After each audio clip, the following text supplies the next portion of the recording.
of the Universal Declaration of Human Rights. Selamat datang di sesi kelima sore hari petang hari yang berbahagia ini. Kita akan masuk kepada sebuah topik yang saya kira sangat penting, yaitu religious engagement in facing global challenges to human dignity, roles of faith-based organizations. Bapak Ibu yang saya hormati, untuk sesi kali ini kita akan berfokus pada peran organisasi-organisasi berbasis agama sebagai pemimpin untuk mengatasi berbagai permasalahan yang merendahkan martabat manusia melalui keterlibatan keagamaan di dalam komunitas, pentingnya organisasi-organisasi tersebut, dan apakah serta bagaimana isu-isu tersebut dapat diintegrasikan lebih jauh ke dalam upaya nasional dan internasional untuk meningkatkan martabat manusia dan hak asasi manusia. Di sebelah kiri saya sudah hadir para pembicara terbuka. Yang pertama saya persilakan ke Haji Abdul Halim Mahfudz. Silakan. Assalamualaikum warahmatullahi wabarakatuh. Bapak Ibu yang saya hormati, para halim, para cendekia. Yang pertama, terima kasih saya bisa hadir di sini. Yang kedua, terima kasih saya sudah mendengarkan banyak sekali pendapat dan pandangan-pandangan Bapak Ibu yang saya hormati mengenai human dignity.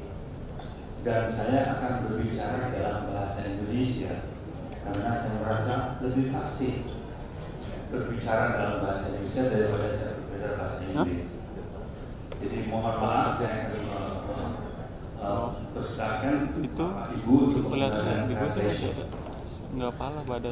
Saya akan berbicara kali ini topiknya adalah peran daripada organisasi agama dalam mempromosikan human dignity atau karmatul insan. Karmatul insan.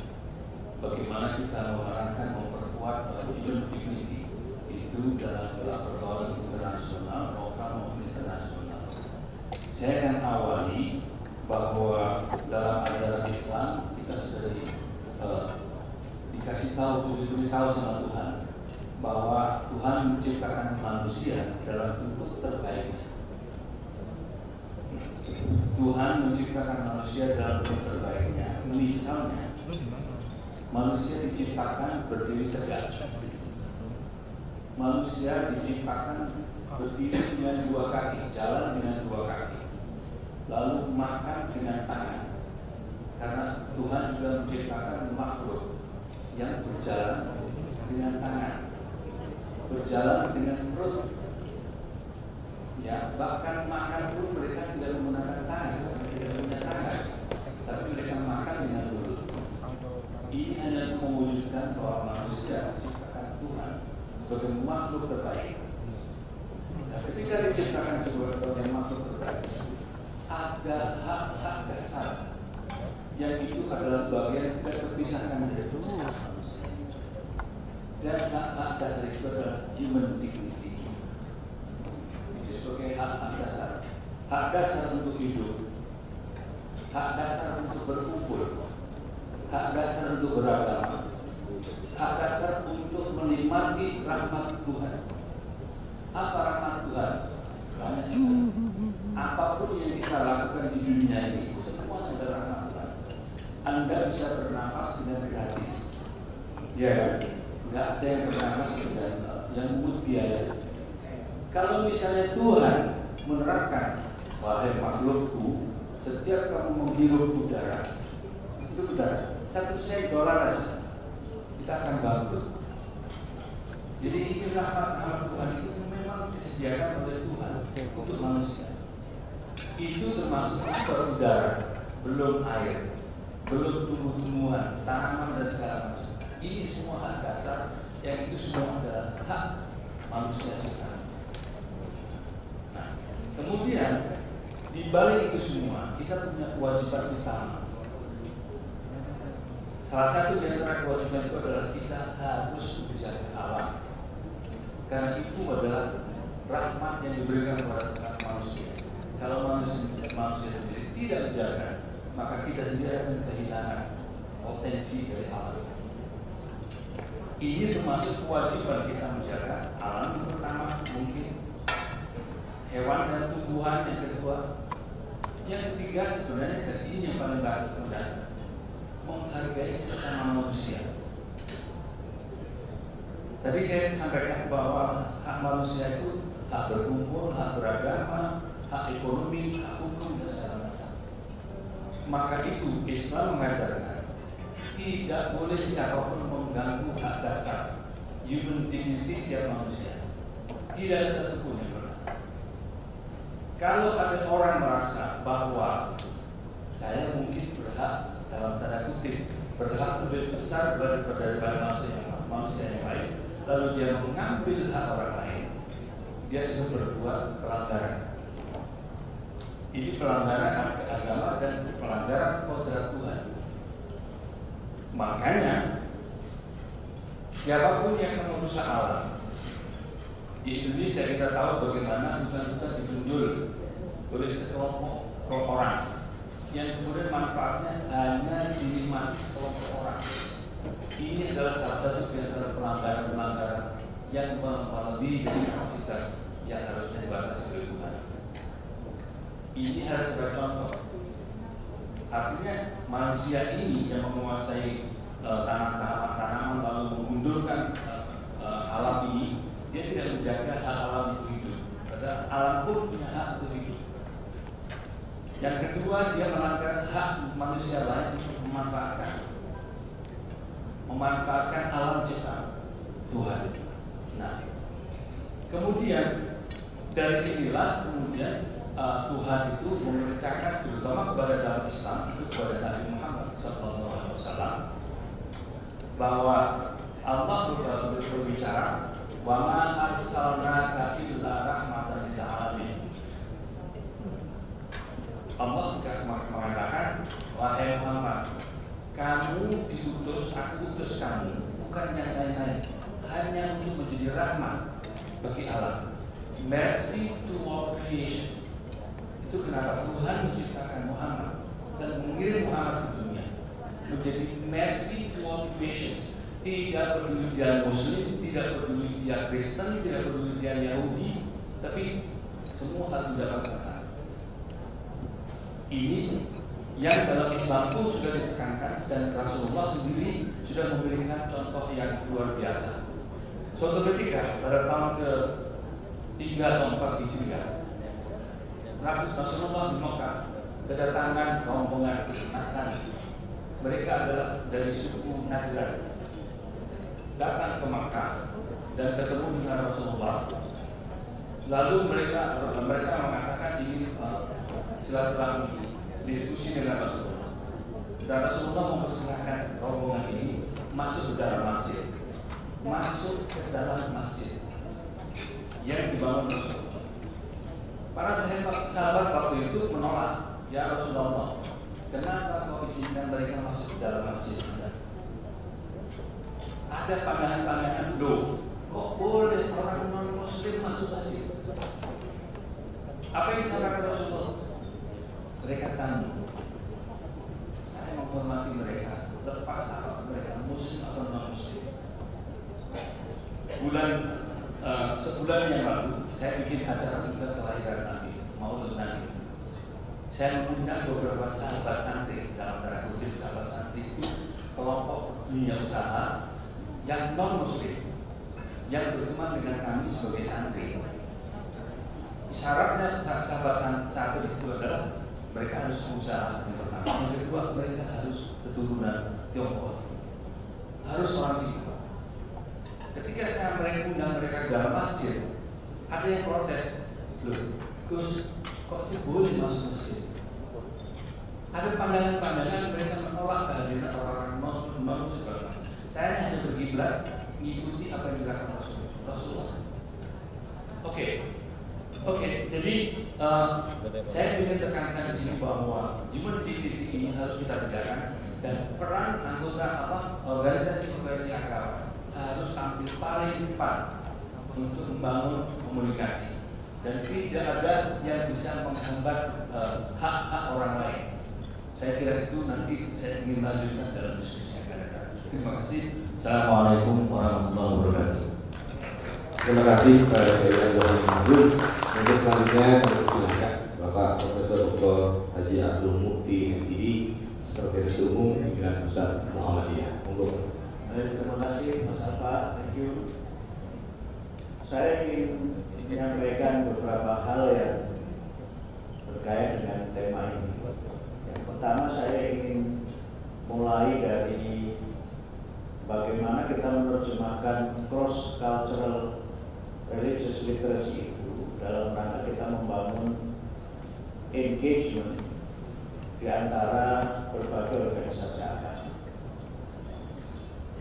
Term cross cultural itu meniscayakan adanya satu proses di mana kelompok-kelompok agama itu cross the border, melintas batas. Dan di antara agama itu berarti ada border, ada tembok yang memisahkan atau membatasi agama-agama dan budaya itu dengan yang lainnya. Dan karena itu pada sisi ini ada sisi eksklusif dari agama itu. Yang kedua, ketika kita berbicara mengenai cross the border, berarti kita perlu ada bridge, kita perlu ada jembatan yang membuat kita bisa berada di wilayah atau bisa bertemu atau bisa berinteraksi dengan kelompok-kelompok yang berbeda, baik secara agama maupun secara budaya. Nah, ada dua jembatan yang bisa membuat kita ini melintas batas atau cross border itu. Yang pertama adalah adanya nilai-nilai universal yang berada atau within agama-agama dan budaya. Nilai-nilai universal itu antara lain adalah nilai kemanusiaan. Kemudian yang kedua adalah nilai yang berkaitan dengan nilai-nilai kehidupan. Yang ketiga, kebahagiaan. Dan yang keempat, kebebasan. Itulah shared values atau nilai-nilai yang agama dan budaya dapat melintas batas dengan nilai-nilai itu. Sehingga dengan nilai-nilai kemanusiaan itu kita bisa memiliki empati dan simpati kepada manusia yang lainnya, termasuk kepedulian kepada mereka yang berbeda dengan kita, dan kemudian mengulurkan tangan dan memberikan pertolongan kepada mereka yang membutuhkan walaupun mereka bukan berasal dari kelompok kita. Nah, yang kedua, jembatan yang kedua adalah tanggung jawab, responsibility. Tanggung jawab itu yang pertama adalah tanggung jawab kita untuk melestarikan alam semesta. Tadi Pak Kiai sudah menyampaikan dengan ayatnya secara lengkap. Kemudian yang kedua adalah tanggung jawab untuk kita membangun perdamaian dan kehidupan di mana kita ini dapat saling menghormati dan merasakan kehidupan yang damai itu walaupun kita berbeda-beda. Nah, dalam kaitan ini maka ketika kita berbicara mengenai bagaimana kita bisa melintas batas dengan dua hal tadi, dengan nilai-nilai universal dan dengan tanggung jawab itu, maka tantangan kita hadapi adalah bagaimana kita kemudian memiliki sikap. Yang sikap itu berkaitan dengan sikap terbuka, di mana kita kemudian perlu membangun dua hal yang sangat penting adalah pertama adalah kita perlu membangun relasi dan ruang yang inklusif. Kita perlu memperbanyak ruang agar kita bisa saling bertemu satu dengan yang lain. Ruang di mana kita bisa bebas berbicara satu dengan yang lain, dan ruang di mana kita bisa menghirup udara bersama-sama dengan yang lain. Udara itu tidak punya agama. Saya kira tidak ada udara Kristen, tidak ada juga udara Islam. Kalau kita bicara jembatan juga tidak ada jembatan Kristen, walaupun orang Islam punya siratal mustaqim, yang artinya jembatan yang lurus. Begitu di situ ada, misalnya ada sungai, you want to cross the river, the cross has no religion. Nah, itulah jembatan yang kita bangun sehingga ruang-ruang dan relasi yang inklusif itu perlu dibangun sehingga kita bisa melintas batas. Kita bisa mengulurkan tangan kepada saudara-saudara kita di Palestina atau di berbagai belahan dunia. Itu adalah karena kita punya panggilan kemanusiaan. Kita bisa menyampaikan sikap dan membantu mereka yang mengalami kekerasan. Itu karena kekerasan tidak bisa diterima oleh agama apapun, karena agama mengajarkan kasih sayang. Karena itu dalam kaitan ini, human dignity itu menjadi bagian dari bagaimana agama juga dipersatukan oleh nilai-nilai yang semuanya menempatkan kehidupan, menempatkan manusia dalam posisi yang sangat sakral dalam banyak hal. Dan kemudian semua orang beragama apapun juga memiliki hak untuk hidup bahagia. Dan itu bisa kita ciptakan kalau kita membangun relasi dan ruang yang inklusif. Kemudian yang kedua yang saya kira penting adalah bagaimana kita memiliki agenda bersama, common agenda, to work together across religion, karena temanya tentang cross culture.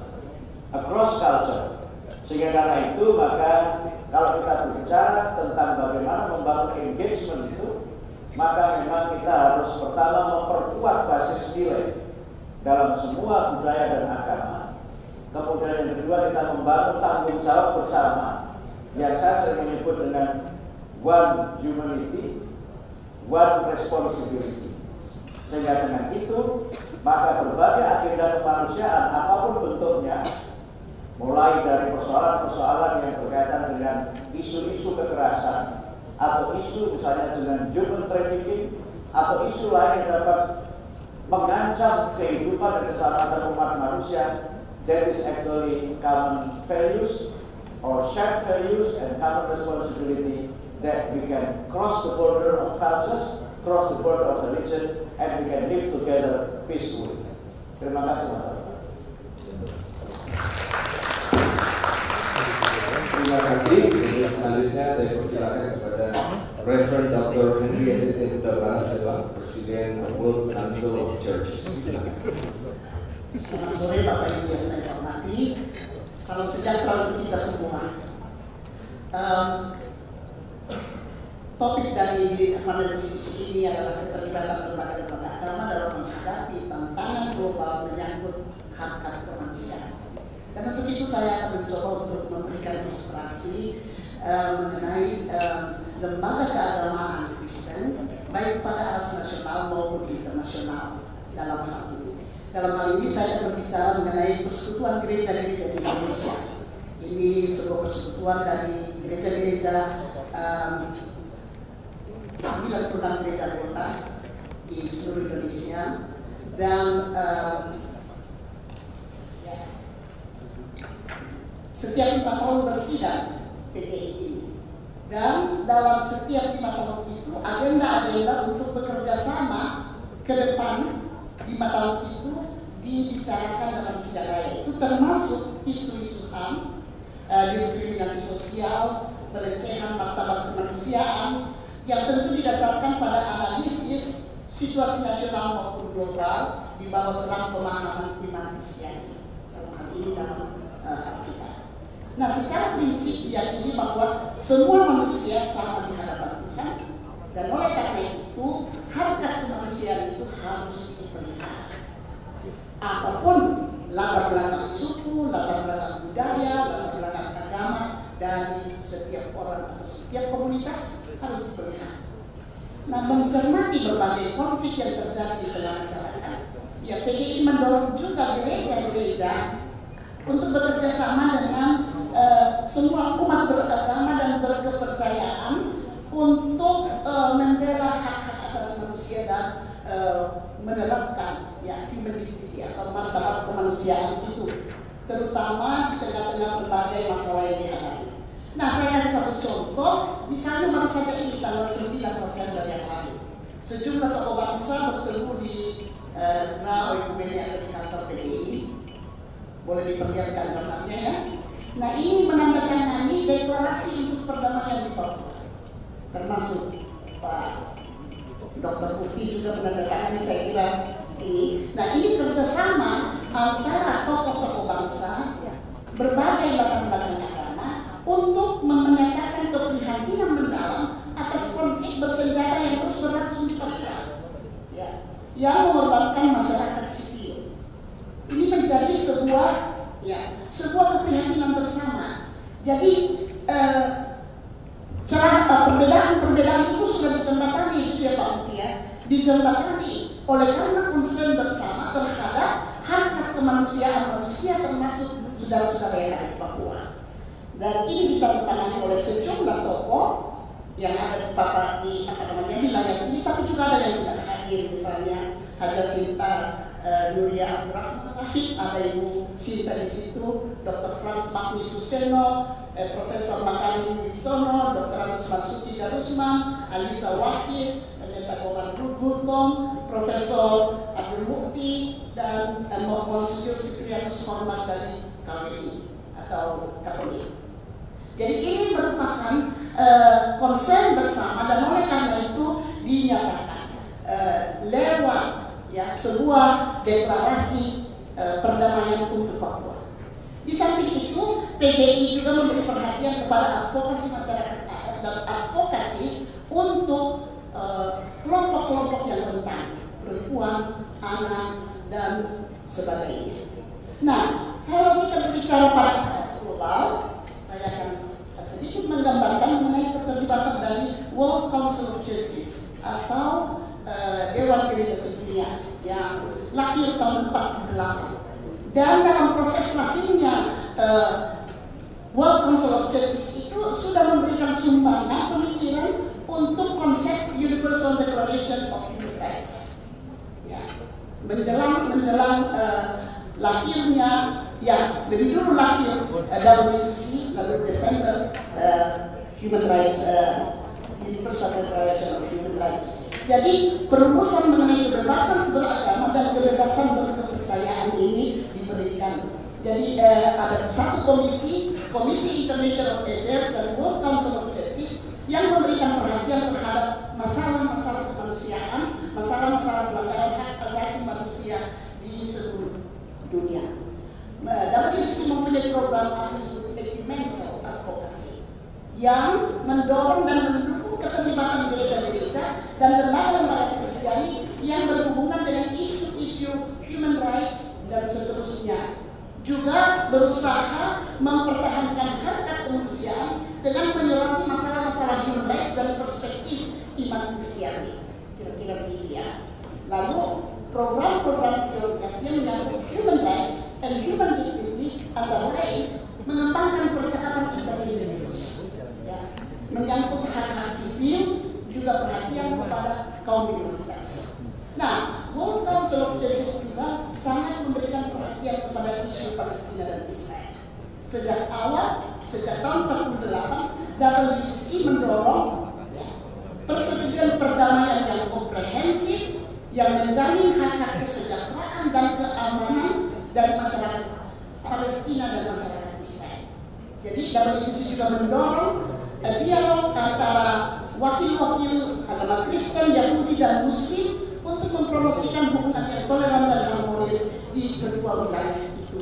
Itu beberapa hal. Dan sampai sekarang, World Council of Churches mempunyai spesial program yang namanya Ecumenical Campaign to End the Illegal Occupation of Palestine, Support a Just Peace in the Middle East. Jadi ada satu working group namanya Ecumenical Accompaniment Program in Palestine and Israel yang terus memantau keadaan itu, dan terakhir sebagai dalam perkembangan yang terakhir ini, Sekjen dari Dewan Gereja Sedunia menyarankan atau menyuruhkan supaya komunitas internasional harus melihat kebutuhan dan cara pendekatan yang baru dengan tujuan mencapai koeksistensi dari komunitas Israel dan Palestina, koeksistensi yang adil dan saling menopang. Terima kasih. Terima kasih Prof. Dr. Henriette T. Hutabarat-Lebang. Untuk selanjutnya kami persilahkan Dr. Katherine Marshall, Executive Director of Waqf Development Dialogue. Please. Let me start with a brief story. Some years ago, I was at a conference in Europe, in the Netherlands, that was about strategic religious engagement in development. And the head of the organization gave a first speech where he confessed that he had been very skeptical about including the topic of religion in a conference about development. But then he said he noticed that every one of his students, who were all international, had dedicated their theses, the work that they had done, both to their families, the importance of family, but also stressing their religious commitment and their religious beliefs. And he realized also that within his institution, many of the staff who were international also were very devout and very committed to their religion, though he and his fellow professors talked about it only in a very private sense. And this illustrates, I think, both the vital importance of religious engagement, but also some of the challenges that we face in bringing these religious dimensions into the global conversation. We use the statistic quite often that the Pew Research Forum has been mentioned here several times, gives that some 84% of the world's population has a religious affiliation of some kind. In other words, the great majority. And in most studies of trust, which is so important in our world today, religious actors often are the leaders in levels of trust. And yet, there has been a systematic neglect of religious voices at many policy tables. And just to highlight quickly 5 reasons.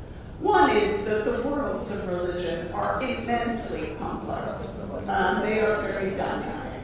So it is not a simple case of religious, non-religious, believers, non-believers.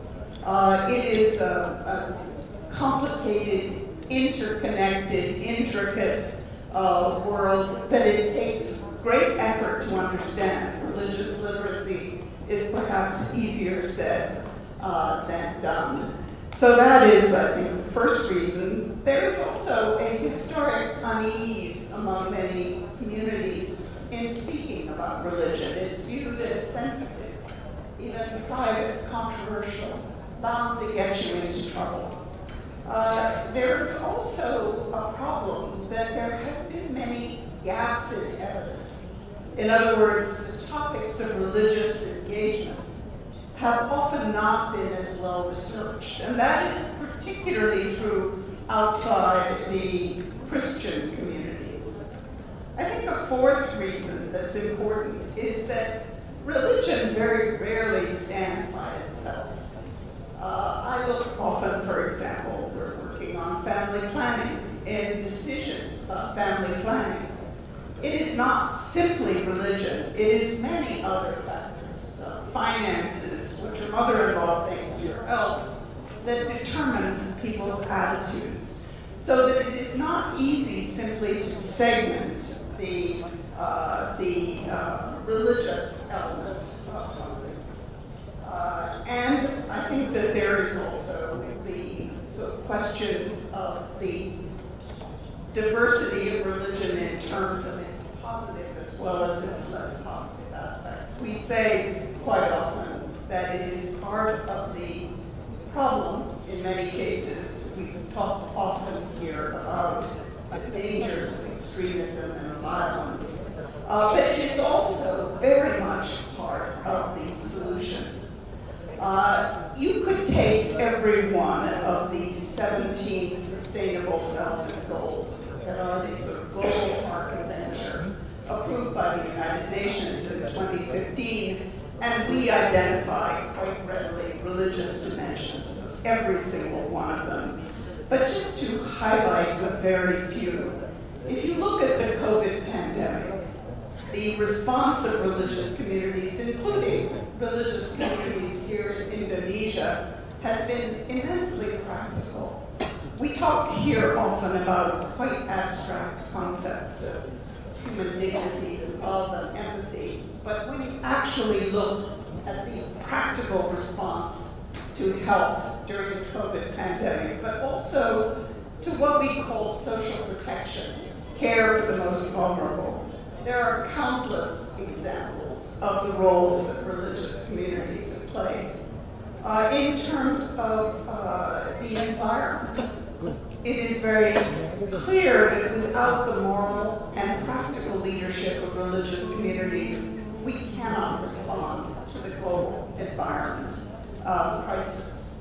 And the issues of education, the origins of education lie in religious beliefs. The communities provide direct services of education, but also contribute in countless ways to the lifelong learning that goes from when a child is born until the end of our lives. The understanding, the depth of knowledge, which is the gift of the humanity, is clearly a major part of the religious contribution.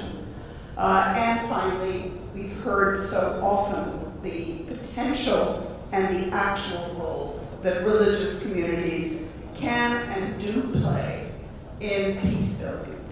And so that is, I think, the power of this argument, that we need to find much more effective ways to bring the knowledge, the wisdom, the moral strength, the trust, the other assets that are part of this extraordinarily diverse, colorful, complicated world of religion into the global agendas.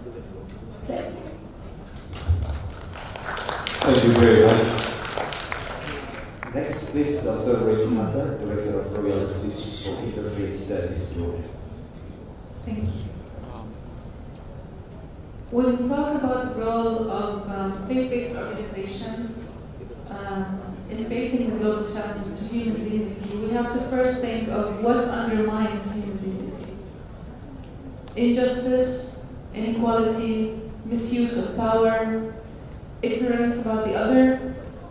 All of this produces our fears, and therefore we begin a defense mechanism of creating an enemy, maybe, stereotypes, judgments about the other, and this is where all the social problems start.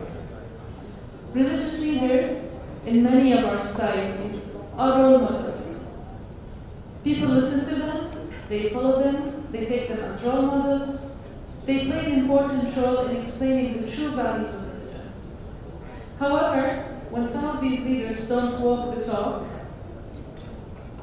it is hard for people, especially the youth, to believe in the role models, where the malpractices, unfortunately, push them away. This vacuum or lack of understanding leads many young people to extremism, where they look for answers elsewhere. Religious values and doctrines enter everyday life and help introduce a code of conduct in all aspects of life. Values such as solidarity, empathy, dignity, and integrity, and how to apply them can help in refining relationships among people to achieve reducing poverty and hunger. And here we talk again about the SDGs, providing decent work conditions and working with education, as well as treating each other with equality while accepting our differences. Other values such as humbleness, generosity, and poverty can help in responsible consumption of energy and water resources and sharing them with the others who do not have resources. Inner peace, achieved through spirituality, can help people's well-being and mental health, which can be reflected in their good health. People of faith believe that God created nature and all its resources and therefore should be saved and shared. This can be reflected in life below water and on land. A holistic approach to interfaith dialogue as part of a human, creative, and peaceful discourse among individuals and groups has indeed proved its efficiency today by working on all levels and involving all actors. We start with the grassroots level, we go up to the experts level, and these two working together can take the decision to the decision makers. So raising awareness about religions is an important aspect of the process. As faith-based organizations have the capacity to work with everyone, different religions, different backgrounds, different nationalities, they are capable of creating safe spaces, as was mentioned, for dialogue. Because they are neutral, they know all the ins and outs about all these communities. They know why some followers of these religions may have differences, but they also bring them together to understand, listen, and talk to each other. They also work with different individuals and entities, which makes them great coordinators and mediators.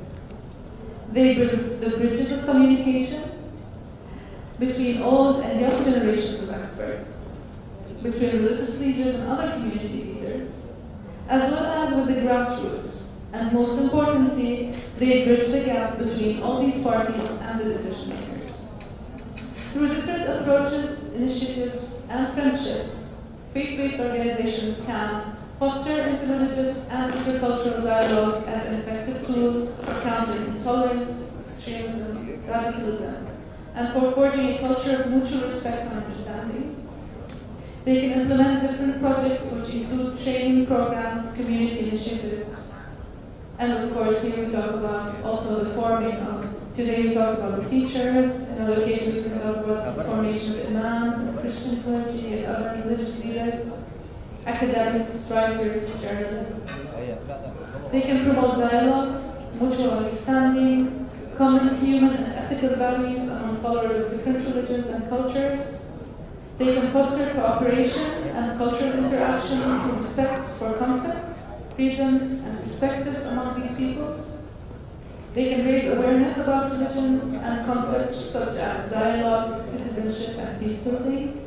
They can build the skills for society as a whole, civil society organizations, the media, the private sector, the government, and they can develop a well-informed network of influence in their regions.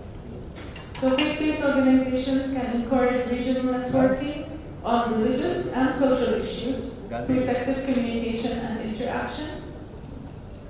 They emphasize the role of religious leaders and religious initiatives.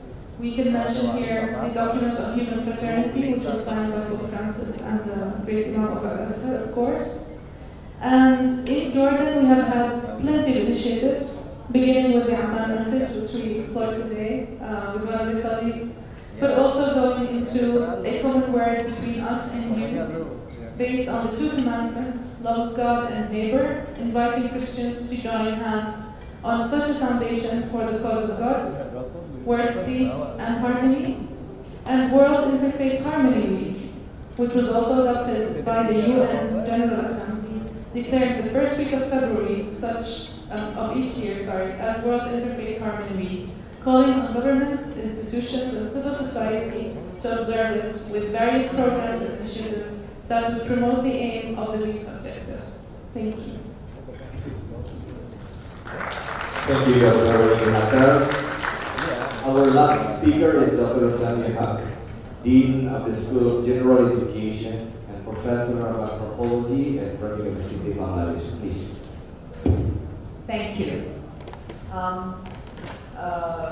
Special thank you to the Leimena Institute of the Government of Indonesia for organizing this wonderful two-day-long event and for having me here. Thank you. So we've been hearing about how context matters. We heard that yesterday. History also matters in how religious leaders and organizations emerge in a context where they're community mobilizers and doers. I'll shed light on Bangladesh as an example of a post-colonial setting where religion had been mobilized to give anti-colonial protest, voice, and shape, where the colony left a divided landscape where different religions have debated the role of religion in nationalism and political representation, unfortunately, even leading communities to fight and riot.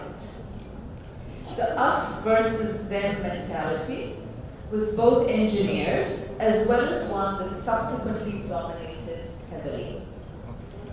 Wedged between secularism, priorities of modernization, and religious nationalism, religion and the faith leaders who speak for it come to acquire a precarious position in a polarized terrain. In Bangladesh, and possibly other places, Muslim leaders and their organizations were heavily mobilized and manipulated politically. And while this happened, a development world emerged that was secular and averse to religion. It didn't help that religious leaders, notably ones that are tagged to Islamist parties, took serious objection to and even attacked and assaulted development initiatives such as schools for girls. This is a Bangladeshi example that I'm citing from the 80s. The terrain is heavily, or was heavily polarized, on the basis of real political belonging, as well as the politics that informs change, societal change. The minority groups who have stayed outside the pale of politics have shown more desire and action. From international organizations such as Caritas and World Vision, and to the Hindu-Buddhist Council, minority organizations have been involved in a range of areas from education to healthcare. But in spite of the polarization, faith leaders and organizations, even from the Muslim world, have been deployed, or as many would say, instrumentalized in development initiatives. This has happened because they already have community-based appeal and outreach and are often considered influential community voices. They do play a role, and they have historically played a role. Their inclusion was intended to make development more inclusive and effective. If we had to assess these groups' address to issues of human dignity, I would argue that the landscape is not uniform in approach or ambition. There are good examples. Katherine Marshall has just outlined several. But I want to reflect on some challenges. Let's start with education. We've been hearing about CCRI. My experience in Bangladesh is that education delivery by faith-based schools are again subject to a polarized terrain that is contingent on state control and regulation. A polarized terrain means that there's a large madrasa block who offer education as well as boarding to many poor children. They offer a real service. It is these institutions that are considered to create Muslim leadership. Yet their curriculum is old. It privileges an Islamic identity and history that is acultural, as in detached from the local context. Other faith groups either teach a state curriculum, or when they teach their own faith, they teach for religion. There is no teaching about religion, let alone interfaith and cross-cultural religious teaching and learning. And as has been already pointed out, teachers' training remains scant and qualitatively non-Buddhism. For faith-based teachers and leaders, there is a palpable tendency to be defensive and to posit that the best religion is one's own, notably amongst the majority faith. In a variety of platform-building events, I've noticed that faith-inspired leaders tend to critically reflect on themselves less and more on the other, all the while quoting from Scripture the beauty of all faiths. There is scope to go beyond religious rhetoric to deep recognition and true compassion that is lived and experiential. But I'd like to point out that to put the onus solely on faith leaders and organizations is not the full diagnostic, as state and transnational frameworks, and as I've mentioned, the inheritance of history play a role in these matters. Platform building initiatives that can mitigate against these gaps, that cause mutual suspicion to engage faith actors, are thus extremely useful. Another area where othering happens by faith actors is gender. Again, a very polarized terrain in which secular actors want to own gender progress priorities, leaving behind faith actors, and the area has left tradition without much contextual and forward-looking thinking. I heard some questions raised about the LGBT community yesterday. It was actually heartening because in these questions I heard the curiosity to question and have a response to silence. In many parts of the world, including Bangladesh, these questions are nowhere near on the table when we're discussing with faith leaders and faith-based organizations. We're still struggling with equality versus complementarity. Spiritual equality pitted against social and economic complementarity. Whether it's Muslim or Hindu family laws, this is a topic on which, unfortunately, faith leaders across faith to agree. As laws remain a battleground, women lose out through inadequate representation, through lack of equal participation in forums, and inadequate exposure to public issues. For our project, my project I run with the World Faith Development Dialogue, we had wanted to work on female religious leadership in Bangladesh, bringing to bear best practices from around the world to start a conversation with women who occupy a second tier of leadership in communities, often as religious teachers to other women in madrasas and state schools, and often as wives of imams, pastors, and Hindu priests. It's obvious that women operate with and for religion very much under a male-dominated framework. In mixed forums, men tend to speak for women, and almost always argue that their religions give women all rights. And when women don't have rights, religion has nothing to do with it. It is only when you speak to women alone or in exclusively female company that experiences of discrimination and aspirations for more come out. I'm just going to wrap up 1 minute. So what needs to happen to make more work possible?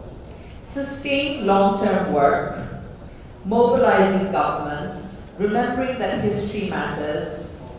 I want to pick up on Cole Durham when he said not just dialogue but dialogue practices. And I'd like to think about also appeal to the world of religion to engage, the outside world to accept them, and the world of religion to engage not just other faiths, but also other disciplines, social realities, the sciences, the humanities, towards continued collective thinking and action. Thank you so much. Please give a round of applause to our prominent speakers. Now I'd like to give the time to the audience. Raise karena saya sebutkan nama dan organisasi. Baik, terima kasih. To the point ya, 2 menit saja. Assalamualaikum warahmatullahi wabarakatuh. Perkenalkan, nama saya Muhammadiyah dari Universitas Al-Khairat Kota Palu.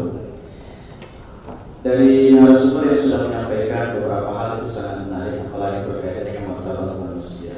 Tetapi ada yang saya mau sampaikan dalam hadis Rasulullah, kun aliman, aw muta'alliman, aw mustami'an, aw muhibban, wa la takun khamisan wa tulak.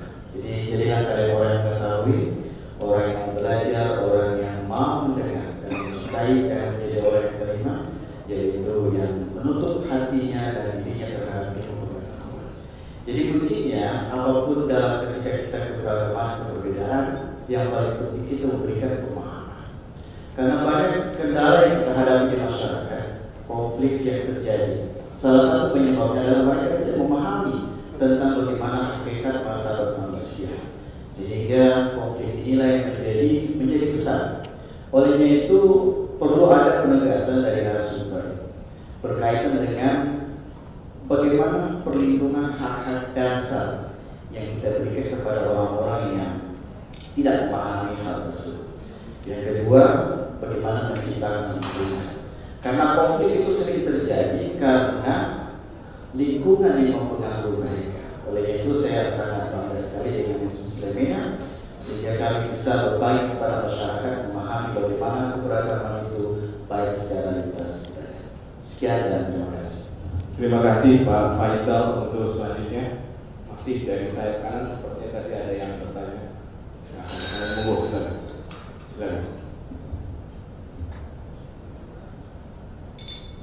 Ya baik, terima kasih atas kesempatan yang diberikan kepada saya. Assalamualaikum warahmatullahi wabarakatuh dan selamat sore. Perkenalkan, nama saya Muhammadiyah. Saya dari UTS Pesantren Abdul.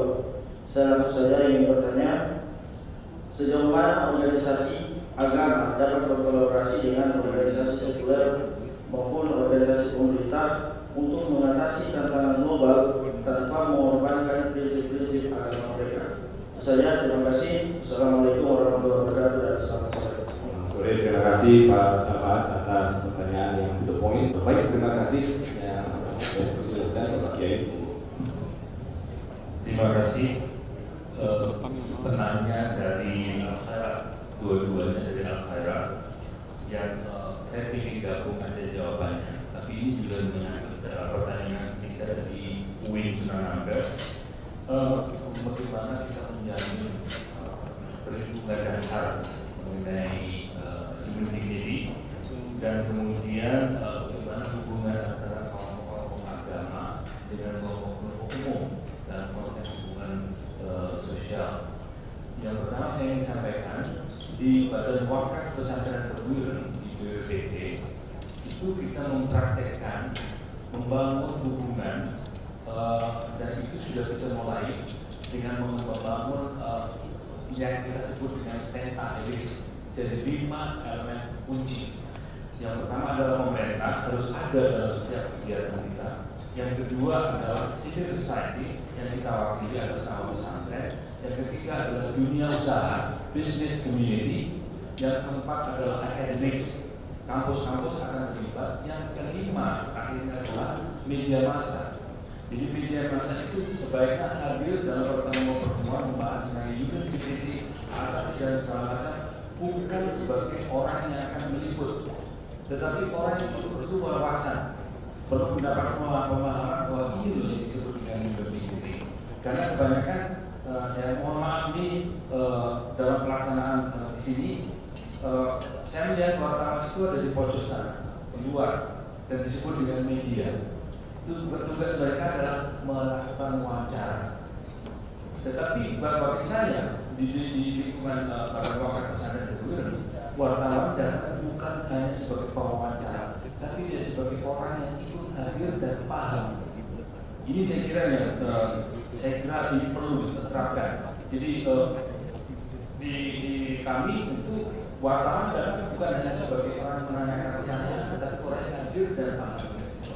Saya kira itu. Kemudian ini akan membantu dengan menjembatani hubungan antara organisasi agama maupun organisasi non-agama. Kita mengundang bisnis community ibu dari UIN ya Bu.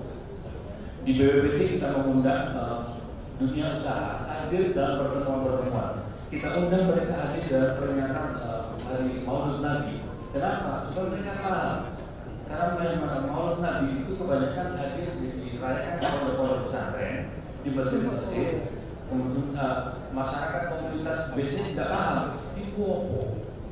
Dan ini membuat membuat semacam cara yang tidak membantu penyebaran. Jadi kami sarankan termasuk dari BWPT kita akan laksanakan terus bahwa 5 elemen itu, bahkan kita sedang berpikir untuk masuk ke dalam elemen keenam hexahelix, yaitu aspek hukum orang-orang legal itu sebaiknya karena pada akhirnya nanti. Terima kasih Pak Dana. dalam hubungan antara agama atau tidak. Saya kira itu yang bisa saya. Terima kasih. Assalamualaikum warahmatullahi wabarakatuh. Terima kasih Kiai. Monggo silakan Pak Prof. Terima kasih. Saya memberi contoh nyata bagaimana agama yang berbeda itu bisa bekerja sama dalam masalah kemanusiaan, dan mungkin nanti kita juga bisa share lebih lanjut dalam masalah-masalah pembangunan. Waktu ada tsunami di Aceh, kami Muhammadiyah bekerja sama dengan Mormon, dengan Latter-day Saint Christian Church. Padahal sebagian besar korban tsunami itu adalah orang Islam, dan Muhammadiyah dan Kristen bisa bekerja sama. Di situ sebenarnya contoh bagaimana lintas agama bisa bekerja sama. Dan tentu saja motivasinya adalah bukan untuk mengajak korban itu masuk Kristen, tetapi karena panggilan kemanusiaan yang dilandasi oleh iman dari agama masing-masing. Inilah saya kira kekuatan dari organisasi agama, di mana setiap gerakan itu deeply rooted within the fundamental teaching of respective religion. Yang kedua, Muhammadiyah itu bekerja sama dengan berbagai pihak, termasuk tadi dengan kelompok agama dan kelompok sekuler dalam TB, tuberkulosis. Kita punya program TB Care, karena salah satu disease yang menyebabkan kematian itu sebenarnya adalah TB, lebih tinggi dibanding COVID. Nah, di situ kita juga bekerjasama dengan organisasi-organisasi yang punya concern terhadap keselamatan hidup umat manusia lewat program namanya Tobacco Control. Muhammadiyah itu insya Allah Islam. Tetapi di Muhammadiyah itu ada pemahaman bahwa merokok itu haram. Nah, mungkin beda dengan NU yang merokok itu smoking. Karena itu ada yang bertanya apa beda Muhammadiyah sama NU. Kalau Muhammadiyah itu tidak merokok, kalau yang merokok itu NU. Dengan kalau Muhammadiyah itu smoking itu artinya jangan merokok. Kalau NU dibaca itu smoking artinya yang merokok itu NU. Tapi poinnya begini, Muhammadiyah meyakini bahwa merokok itu haram. Nah, agamanya Pak Brad, agamanya Pak Gol, Mormon juga sama, merokok itu juga haram. Tidak boleh merokok di Mormon United, smoking is prohibited in the state of Mormon. Karena itu ketika sama-sama tidak mengerti pengajaran tidak boleh merokok, tidak berarti dua agama itu kemudian bisa di-mix. Tetapi dua agama itu punya universal teaching, it has universal teaching that building bridge in the two respective religions to work together. This is what I mean by universal values and universal teaching that unite us and make us could work together for the sake of saving human life, for the sake of development. And some other program that Muhammad developed with many international institutions on stunting. Possibly Professor Karen to share more about how Muhammad work in the issue of stunting. Because we are very serious and concerned with the future of humanity. I think the problem of stunting, especially in Indonesia, is not, let's say, a small or maybe a trivial issue. It is a very serious issue in relation to the future of the country. Dan contoh terakhir, saya kira kami bekerja sama dengan Ibu Eri, she is my good friend, despite our different religions. Kemudian kita bisa bekerja sama berhimpun dalam, tadi beliau contohkan bagaimana kita mengangkat isu Papua sebagai bagian dari persoalan kesejahteraan, bagian dari persoalan perlindungan kehidupan. Dan itu kita bisa melintas batas, we can cross the border. And the program that we can work together, because these religions, regardless differences in theology, there are shared values, there are shared teaching that we can work together. Karena itu pada saat di mana kita ini berbeda, when we have differences in the teaching, then we open the room for tolerance, and we still also open the room for acceptance and also respect. But when we have common teaching, we have common values. If you Eri remind me about common goal, then we can work together. This is what we mean by religion might have differences, but they are also common teaching. And these common teaching and values that actually enable us to engage with others and to work together and to make this world again as the planet where we live peacefully together. Thank you, Pak Mufti. Next, please. Ya, terima kasih Pak Moderator. Saya ingin menanggapi pertanyaan teman dari Herat tentang bagaimana pembinaan, ya, tentang pembinaan humanity. Dan saya pikir dalam konteks keluarga harus mendapat perhatian. Bagaimana menghargai yang berbeda itu sebenarnya mestinya mulai dari keluarga. Ya, perbedaan di antara yang bersaudara misalnya punya bakat yang berbeda dan sebagainya. Seringkali terjadi gesekan di antara keluarga oleh karena perbedaan-perbedaan yang ada. Nah, bagaimana menghargai human dignity itu?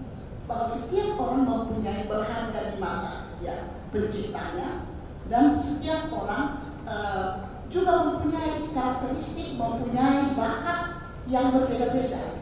Nah, seringkali peranan orang tua ya mau anaknya supaya ya adik kamu mesti seperti kakak misalnya. Akhirnya terjadilah ketegangan antara yang bersaudara. Nah, sikap ini saya kira kalau menghargai yang berbeda itu mulai dari keluarga. Ketika anak-anak kita sudah di sekolah, apalagi dalam konteks masyarakat majemuk seperti Indonesia, pergaulan ya dalam konteks masyarakat majemuk itu juga akan mempengaruhi sikap anak dalam menghargai temannya yang berbeda, berbeda suku, berbeda budaya, berbeda agama, dan berbagai perbedaan yang lain. Saya kira peran keluarga menjadi sangat penting dalam menanamkan nilai-nilai atau nilai-nilai kemanusiaan dan menumbuh kembangkan human dignity di kalangan anak-anak kita. Sehingga jadi saya kira ini kita juga sekarang menghadapi tantangan kehidupan keluarga. Ya. Disintegritas keluarga juga menjadi ancaman bagi masyarakat kita sekarang ini.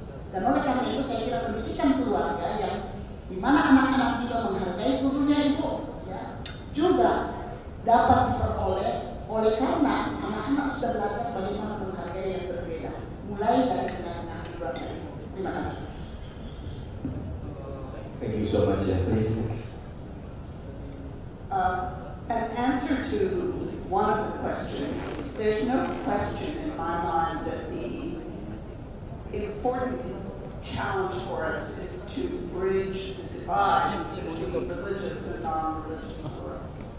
And from my personal experience, I think that the division between religious perspectives and non-religious is really often more complicated, more challenging than working among different religious traditions. Obviously, that's a very broad generalization, but there's no question that what we're looking for in something we call strategic religious engagement is ensuring that these religious worlds, which are so much a part of all of us, no matter where we sit, no matter what profession, our values are very fundamental, that these are an integral part of the way that we look at global affairs as well as national, local, and family. I think the family point.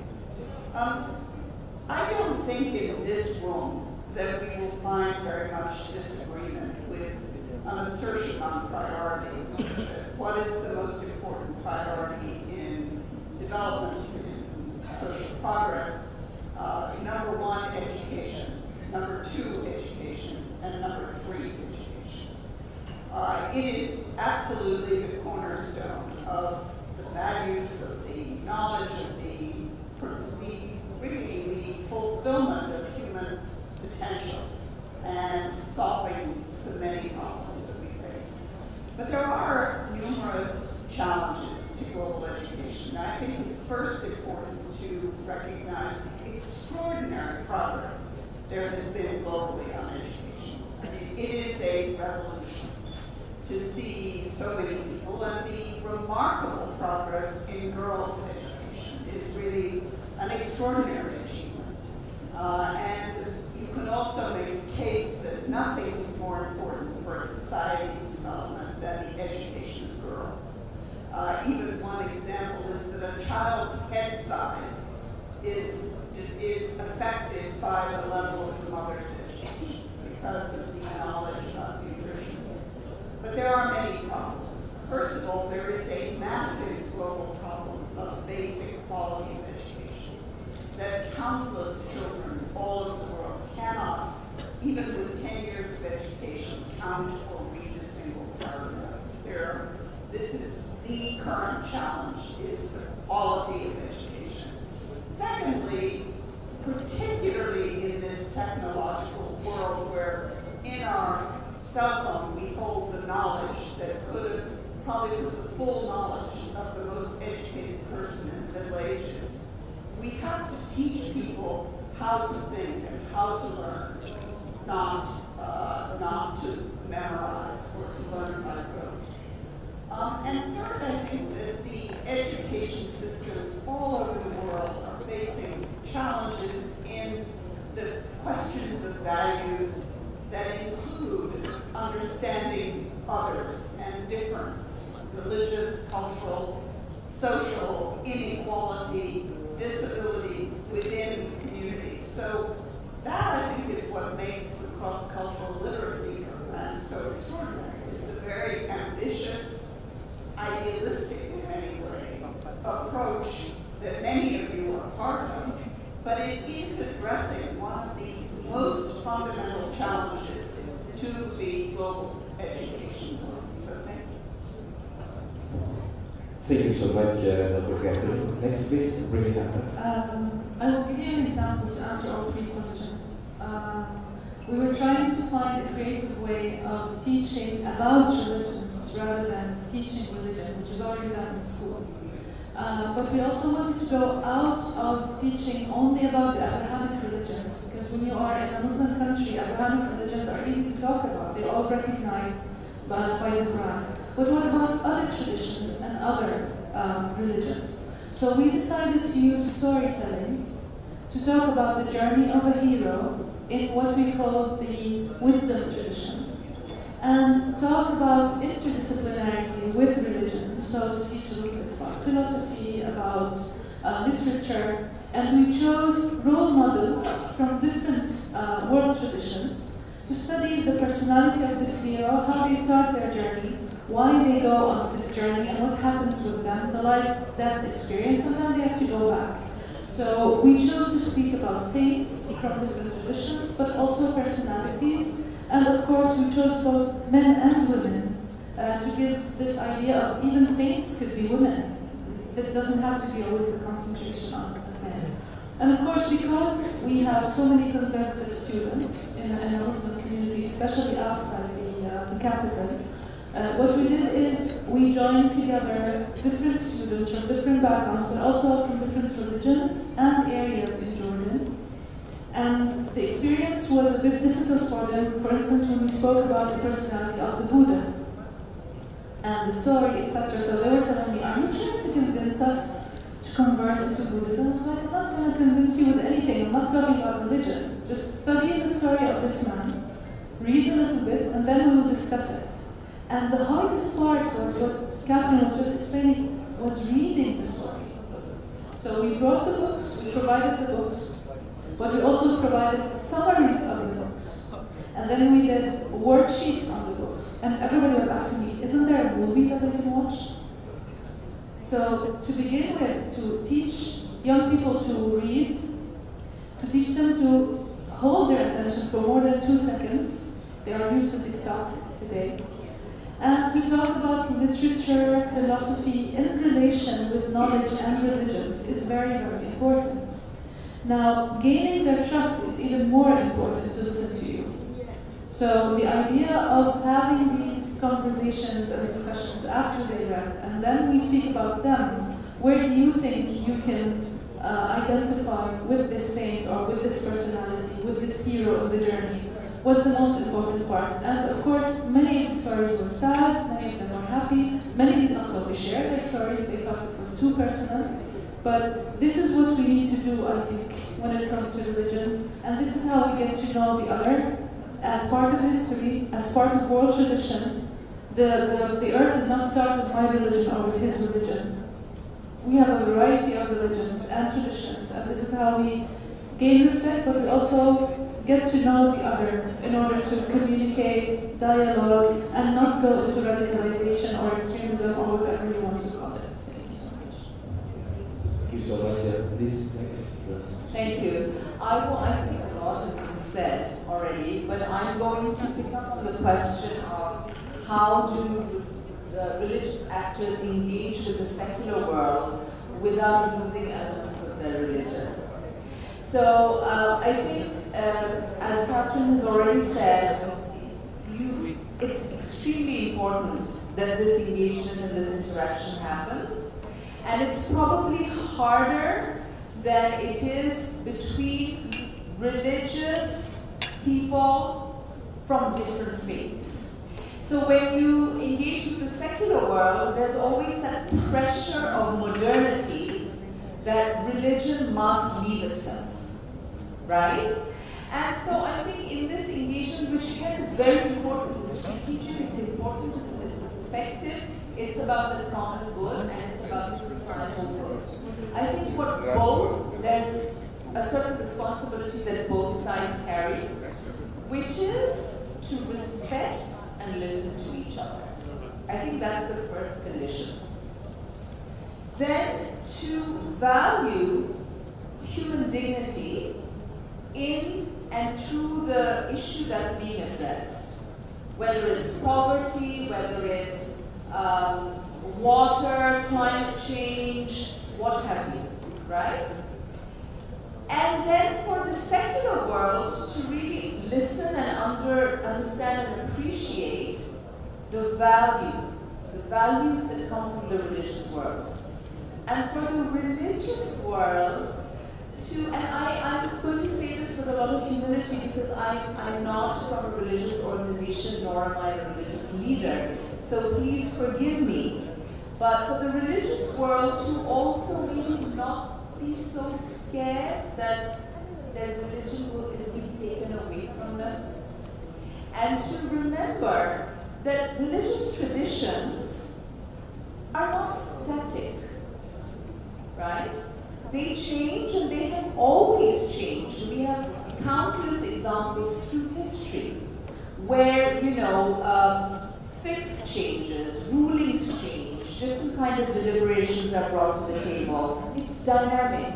So in the spirit of dynamism and in the spirit of a common good, how religious communities want to preserve their tradition so they can indeed speak to the common good is up to them. It's not for me or anybody, any of us to really say, you know, that they must let this go or they must let that go. It has to come from within. And I think for that, a truly generative, dynamic process needs to happen and it needs to be sustained. Thank you. Thank you so much, speakers. There is one question from the audience about she points out that radicalism is actually a neutral term. Can you please respond to this again? Karena kata radikal sendiri itu sudah di luar konteks kalau kita ngomong mengenai beragama yang baik. Allah berfirman, aku ciptakan laki orang manusia itu laki dan perempuan, berkabilah-kabilah, bersuku-suku, berbangsa-bangsa. Lalu satu kata kuncinya adalah lita'aruf, untuk saling mengenal. Saling mengenal. Dan orang yang paling taat, yang dianggap paling taat oleh Allah itu adalah orang yang paling takwa. Jadi tidak ada istilah radikal itu istilah modern yang kita ucapkan kepada kelompok-kelompok yang kita anggap bertentangan dengan kita.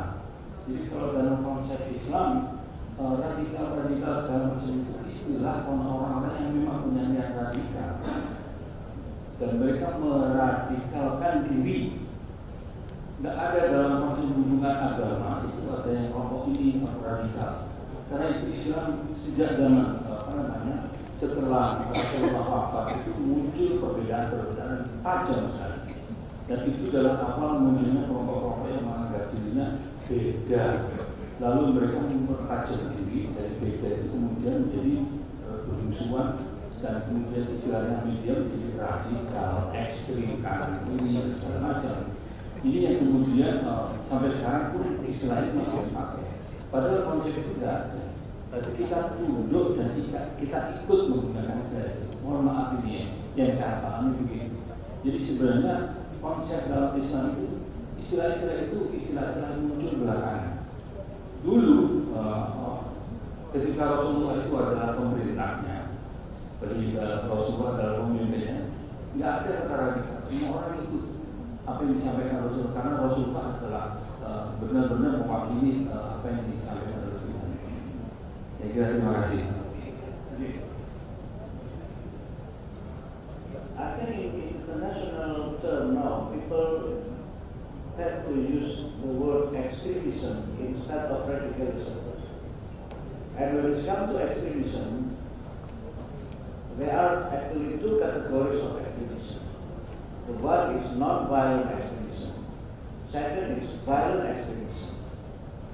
When we speak about extremism, I think the definition is actually more operational rather than radical. Therefore, in the international communities, to the best of my knowledge, actually the word extremism is actually more popular and actually very widely used rather than radicalism. But I just want to bring this issue to the forum today, that someone might become extreme because they stand only within their own religion and they do not have any understanding about others, and they believe that there is very absolute truth on their own belief and understanding, so that they are intolerant to others, are different. Therefore, cross-cultural religious literacy again is one of the ways that we could actually promote openness and tolerance, so that people do not only think the world only from their own perspective, but try to understand the world from many different perspectives. It is important to see so many issues around us from, of course, the teaching of many different religions, so that we have our understanding about others.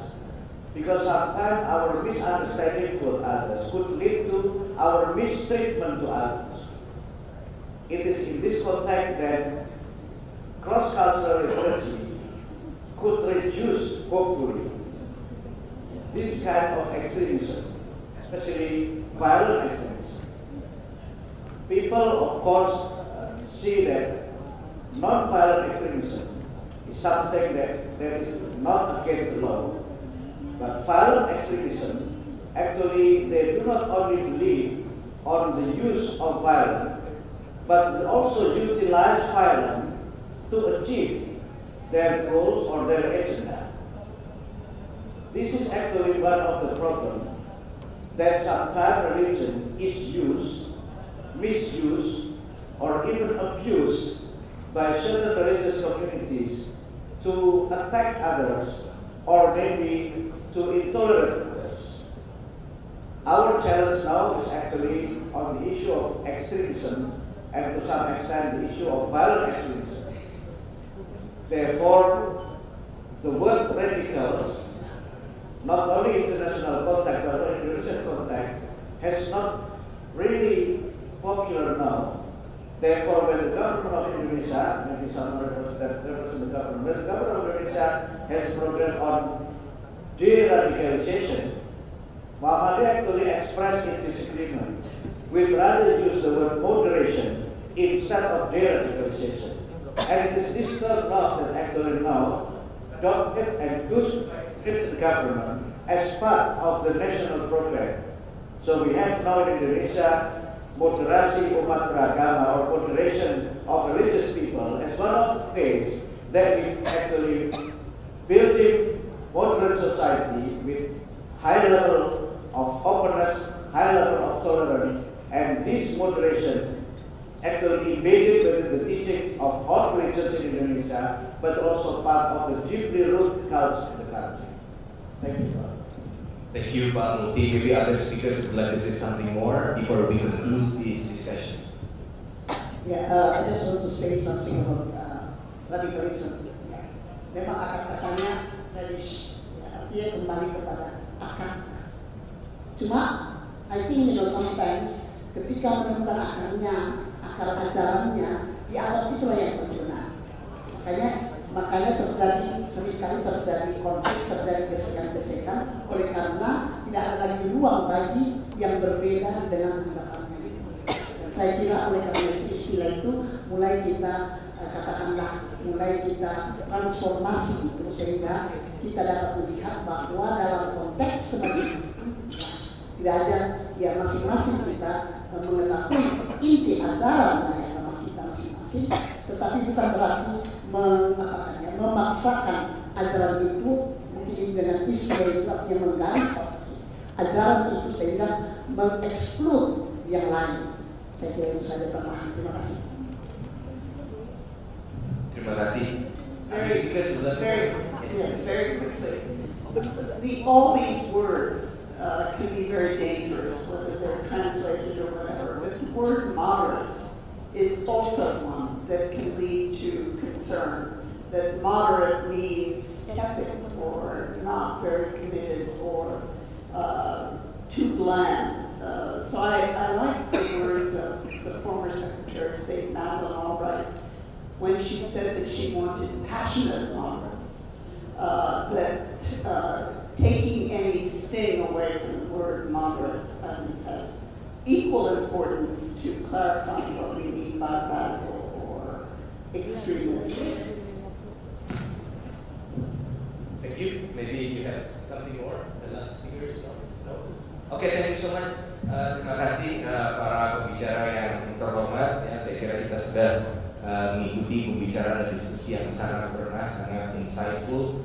Tadi dari pembicara kita dari Kiai Abdul Halim Mahfudz tadi menekankan tentang kalimatul ihsan, ya human dignity, bahwa makhluk itu kita manusia dilahirkan sebagai makhluk yang mulia dan memiliki dignity, memiliki hak dasar untuk hidup berbahagia dan lain sebagainya, dan tidak seorang pun bisa mengambil alih hak tersebut dengan paksa. Beliau tadi juga mengatakan hubungan antara berbagai stakeholders, Halis dengan media massa, juga tadi menyebutkan ada Halis dengan ranah hukum. Saya kira itu hal yang sangat luar biasa ya. Dan selanjutnya Pak Abdul Mukti tadi menekankan tentang bagaimana kita bisa menjembatani perbedaan-perbedaan yang ada dengan nilai-nilai shared values, yang nilai kemanusiaan, nilai kehidupan, nilai kebebasan, nilai kebahagiaan, dan di samping itu juga ada shared responsibilities atau tanggung jawab yang kita share bersama. Dan beliau mengatakan bahwa one humanity, one responsibility, dan kita bisa menjembatani perbedaan-perbedaan itu semua dengan common values, common goods, dan common goals. Ya, beliau memberikan contoh beberapa aktivitas yang dilakukan oleh Muhammadiyah, misalnya tentang tuberculosis yang menjadi share kita bersama, yang menjadi concern kita bersama semua dari unsur-unsur umat beragama. Dari Reverend Dr. Henriette T yang tadi juga menekankan bagaimana World Church Council juga mengirimkan deklarasi perdamaian dan juga memberikan perhatian kepada kelompok-kelompok yang rentan, juga dalam bentuk economical advokasi, maksudnya keterlibatan gereja-gereja pada berbagai kegiatan-kegiatan kemanusiaan dengan iman Kristiani, ya, dan mengupayakan ini semua di berbagai ranah ya, kehidupan, dan juga bagaimana berbagai menyerukan perdamaian bagi berbagai pihak yang mungkin sedang terlibat dalam konflik untuk bisa hidup saling berkoeksistensi saling satu sama lain. Dan beliau tadi dalam menjawab pertanyaan dari beberapa audiens juga menyebutkan bagaimana keluarga ya, family itu sangat penting. Keluarga menjadi hal yang penting bagaimana nilai-nilai kemanusiaan, shared values yang beliau anggap tadi berangkat dari umat Kristiani itu bisa disebarluaskan kepada umat-umat yang lainnya.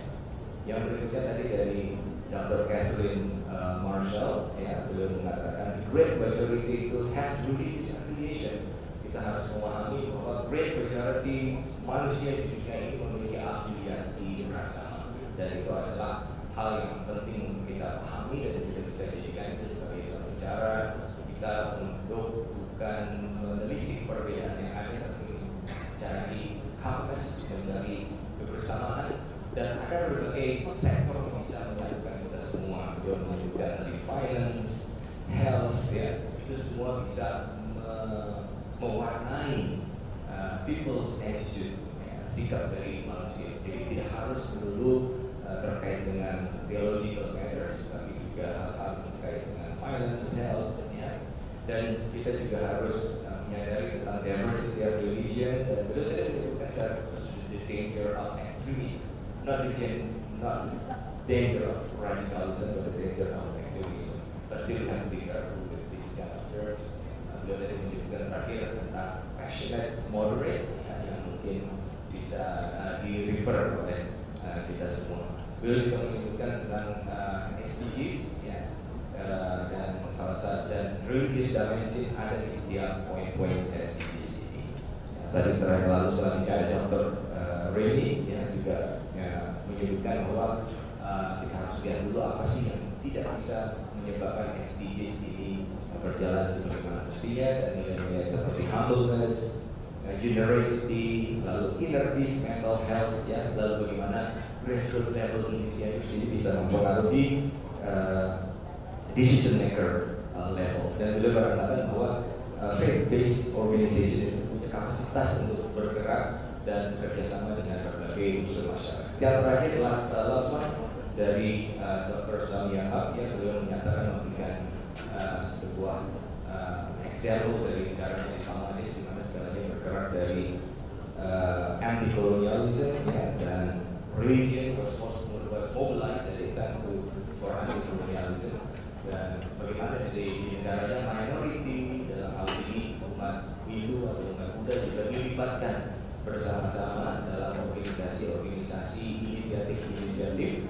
untuk memastikan bahwa human dignity, implementasi human dignity ini bisa lebih efektif dan bisa memberikan manfaat bagi semua orang. Beliau menyadari bahwa kelompok beragama kadang-kadang less critical kepada dirinya sendiri, tapi lebih critical kepada yang lain. Itulah perlu pelibatan lebih kepada minoritas beragama untuk sama-sama bekerjasama meraih human dignity. Saya kira itu yang bisa saya sampaikan untuk semuanya. Kita berikan aplaus kepada Thank you very much for this discussion. Assalamualaikum